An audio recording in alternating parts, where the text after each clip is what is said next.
Okay? David eats bananas only if he is hungry. So the only if is a special sentence, special clause I should say. A only if B basically means A can only occur if B does. That is, B is a necessary condition for A to occur, but it might not be sufficient. So maybe a more useful example, the match can burn only if there is oxygen in the room. So that basically means if the match is burning, then there must be oxygen in the room, but knowing that there's oxygen in the room doesn't tell you anything about if the match is burning, right? If I give you a big empty room and tell you there's air in it, and there's a match inside, you don't know if the match is on fire or not. But if I tell you there's a big empty room and there's a lit match inside, then you know for a fact that the room must have oxygen in it, otherwise the match couldn't burn, okay? So I don't really like using only if, because I always get mixed up myself which it means. So always try to remember that A only if B is logically equivalent to if A then B. And this reads nicer because then it's obvious that that's just an implication. If A then B is a promise. A implies B. So David eats bananas, Q, implies he is hungry, S. Okay? Let's try go backwards now. So let's look at these other cases, and we'll try express them as nicely as possible. So Q implies S. Well, so that's going to be if David eats bananas,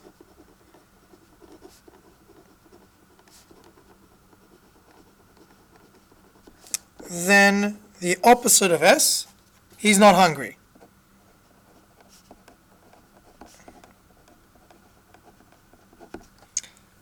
Well, I guess that's one way to state it. It might not be the most natural way to state it.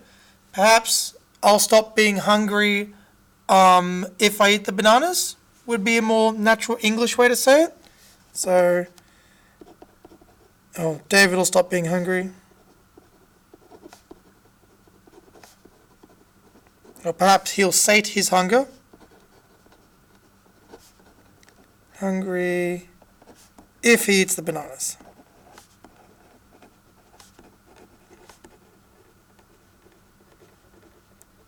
And these are one of these like classic implication gotchas. A if B is actually the same thing as B implies A. It reverses the direction. But this is maybe the more natural way you'd say it out loud in plain English, right? You wouldn't put hungry at the end. You'd probably put hungry at the start. Okay? So you'll be really careful of mixing up only if and if A then B. Right? You'll be very careful about the order. Because these two things, they're not the same. This one reverses the direction. R and S implies Q. Well, R is David eats bananas. S is David is hungry. And Q is he eats them. So it looks like this statement's going to be if David sees bananas and is hungry, he'll eat them. Okay? You could also equally say he'll eat them if he sees the bananas and he's hungry. Either works. Okay? So the next one. R and S and P implies Q. So here we're adding another condition that has to be true before he'll want to eat the bananas. So he has to see them, he has to be hungry, and he has to like bananas. And if all those things are true, then he'll go eat them. So if David sees and likes bananas,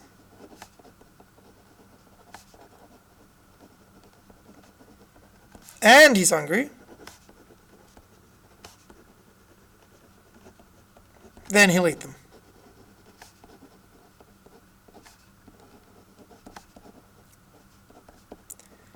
Again, it's a little hard to ensure that we mean the same bananas in this clause here because we don't really have quantifiers yet, but we'll get to that later in the course. This last one here is a little bit strange. The P has been moved over to the other side of the implication. So this is saying, if he sees the bananas and he's hungry, then he'll eat them and he likes them. So liking the bananas is not a necessary condition for wanting to eat them. Liking the bananas is a guarantee that you get if he sees them and he's hungry.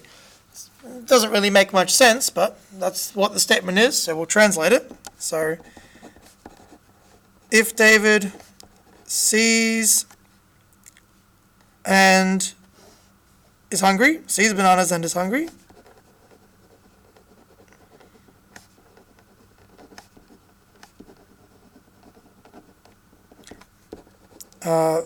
then he will eat them and he will like them.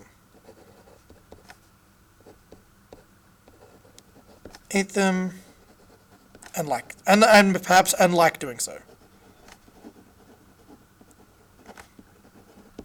Okay?